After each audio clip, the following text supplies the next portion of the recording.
జీవన్ముక్త స్థితిని పొందిన మహా ఆత్ముడు ఎలా ఉంటాడు?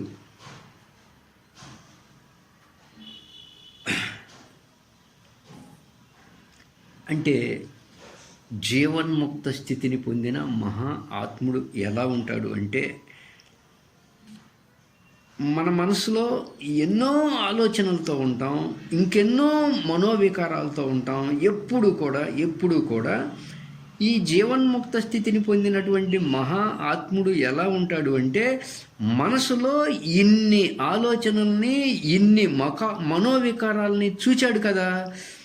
మనసులో ఇన్ని ఆలోచనల్ని, ఇన్ని మనోవికారాలని చూచిన వాడు ఏం చేస్తాడు?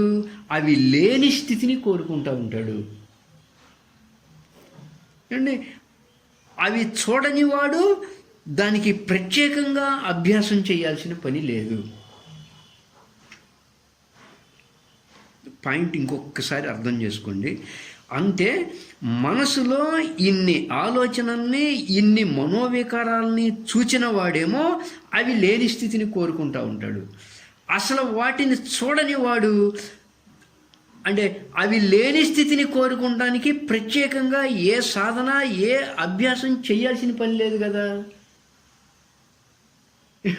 అంటే ఆలోచనని చూచిన వాడు ఆ ఆలోచనని తీసేయాలనే స్థితిని కోరుకుంటాడు. అసలు ఆలోచననే చూడని వాడు అది తీసేయడం కోసం ఇంకా ఏ అభ్యాసము, ఏ సాధన అవసరం లేదు కదా. అంటే విక్షేపాలని చూస్తున్నవాడు, విక్షేపం అంటే మనసు యొక్క కదలిక, అంటే మనసు యొక్క కదలికలను చూస్తున్నవాడు, మనసు ఎప్పుడు కదిలిపోతూ ఉంటుంది కదా. అంటే చంచలం మనఃకృష్ణ అంటాడు ఆయన. అంటే ఎప్పుడు మనసు యొక్క కదలికలను చూస్తున్నవాడు వాటిని నిరోధించటానికి ప్రయత్నం చేస్తూ ఉంటాడు. ఇక్కడ జీవన్ముక్త స్థితిని పొందినటువంటి మహాత్ముడు ఏమంటున్నాడయ్యా అంటే, నాలో అసలు ఏ విక్షేపాలు లేవు, అంటే నా మనసులో ఏ కదలికలు అసలు లేవయ్యా. ఉదాసీనతతో ఉదారంగా నిశ్చలంగా ఉన్నాను. ఏమండి, నేను ఫలానావి సాధించాలి అని, అవి సాధిస్తేనే నా జీవితానికి పరమార్థం అన్న భావనలు నాలో ఏమీ లేవు. ఎంతో ఉదాసీనతతో ఉన్నాను. నా మనసులో ఇంకా ఏ మనసు యొక్క కదలికలు, ఏ మనసు యొక్క ఆలోచనలు, ఏ మనసు యొక్క వికారాలు అనేటువంటి ఇంకా ఏ విక్షేపాలు లేవు అంటున్నారు జీవన్ముక్త స్థితిని పొందినటువంటి మహాత్ముడు. ఇంకా ఆయన ఏమంటున్నాడయ్యా అంటే, నేను చేయగలిగింది చేస్తూ ఉంటా, జరిగేవి జరుగుతూ ఉంటాయి. ఎక్కడ నాలో అహం అనేది లేదు. చూడండి, మనం ఏమాత్రం ఈ విషయాన్ని అర్థం చేసుకున్న జీవితం ఎంత తేలికైపోద్ది, మనం కూడా ఎంత ఉదాసీనతతో ఉంటాం.